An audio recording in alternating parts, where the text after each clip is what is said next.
ঢাকা মাওয়া expressway দুর্ঘটনার সবশেষ আপডেটটা নিতে চাই, যুক্ত হচ্ছে সহকর্মী নিবিড় সাহা।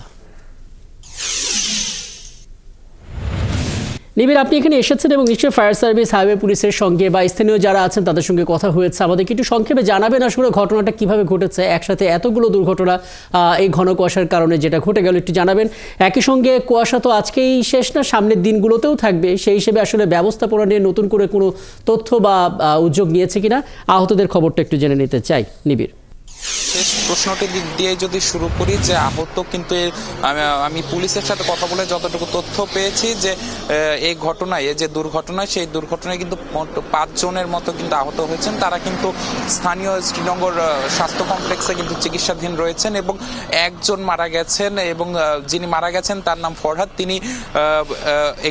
একটি প্রাইভেট কারের চালক ছিলেন এবং তার বরাত দিয়ে কিন্তু আসলে এখানে আমরা তার যে ভাগিনা তিনিও এসেছিলেন, তার মাধ্যমে আমরা যে তথ্য পেয়েছি, পাশাপাশি পুলিশের মাধ্যমে আমরা যে তথ্যটি পেয়েছি সেটি হলো যে সকাল 7টার দিকে কিন্তু এই দুর্ঘটনাটির সূত্রপাত হয় এবং প্রথমে একটি মাইক্রোবাসের পেছনে একটি কাভার্ড ভ্যান এসে কিন্তু ধাক্কা দেয় এবং এরপর কিন্তু সেই প্রাইভেট কারের চালক যিনি ছিলেন ফরহাদ, তিনি কিন্তু আসলে তার প্রাইভেট কার থেকে নেমে পেছনে অবস্থা দেখতে আসেন। এরপরই কিন্তু আসলে সে যে কাভার্ড ভ্যানটি ছিল, সেই কাভার্ড ভ্যানের পেছনে কিন্তু আরেকটি বাস এসে ধাক্কা দেয়। এতে কিন্তু যে সামনের যে ফরহাদ যিনি চালক ছিলেন, তিনি কিন্তু আসলে এই যে কাভার্ড ভ্যানের ধাক্কায় তিনি কিন্তু আসলে পড়ে যান এবং তার ভাগিনা যেমনটি বলছিলেন আমাদেরকে যে আসলে তার বুকের বেশ কয়েকটি হাড় ভেঙে গেছে এবং তাকে স্থানীয় শ্রীনগর হাসপাতাল উপজেলা কমপ্লেক্সে নিয়ে গেলে কিন্তু তাকে আসলে মৃত ঘোষণা করেন চিকিৎসকরা। এরপর আমরা পুলিশের সাথে কথা বলেছিলাম। পুলিশ আমাদেরকে যেমনটি জানিয়েছেন যে আসলে এই যে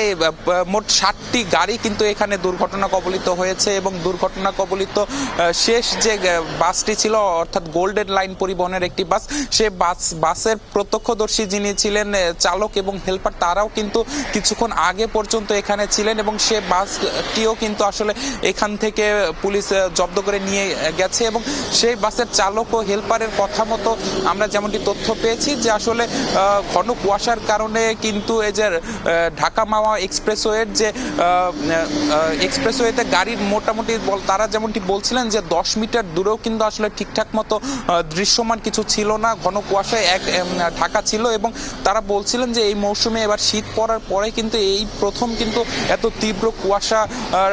জমেছে এবং যার কারণে কিন্তু এই যে দুর্ঘটনাটি ঘটেছে বলে তারা দাবি করছেন। এবং পাশাপাশি হাইওয়ে পুলিশের সাথে আমরা কথা বলেছিলাম, তারা বলছেন যে মোট 7টি গাড়ি এখানে দুর্ঘটনা কবলিত হয়েছে এবং 7টি গাড়ির মধ্যে 4টি বাস, একটি কাভার্ড ভ্যান, একটি প্রাইভেট কার ও একটি মাইক্রোবাস রয়েছে। তো সবকিছু মিলিয়ে যদি বলা যায় যে এই ঘটনায় কিন্তু এখন পর্যন্ত আমরা একজন মারা গেছেন বলে তথ্য পেয়েছি এবং 5 জনের মতো আহত হয়েছেন বলে তথ্য পেয়েছি। রাকিব, অনেক ধন্যবাদ নিবিড় সাহা, চমৎকার করে পুরো বিষয়টা তুলে ধরলেন এবং নিশ্চয়ই পরবর্তী যখন কথা হবে তখন আসলে সামনের দিনগুলোতে কুয়াশা মাথায় রেখে কী ধরনের ব্যবস্থাপনা তারা নিচ্ছে সেটিও আপনার কাছ থেকে জেনে নেব। আমাদের সঙ্গে নিবিড় সাহা যুক্ত হয়েছিলেন ঢাকা মাওয়া এক্সপ্রেসওয়ে দুর্ঘটনার সবশেষ আপডেট নিয়ে।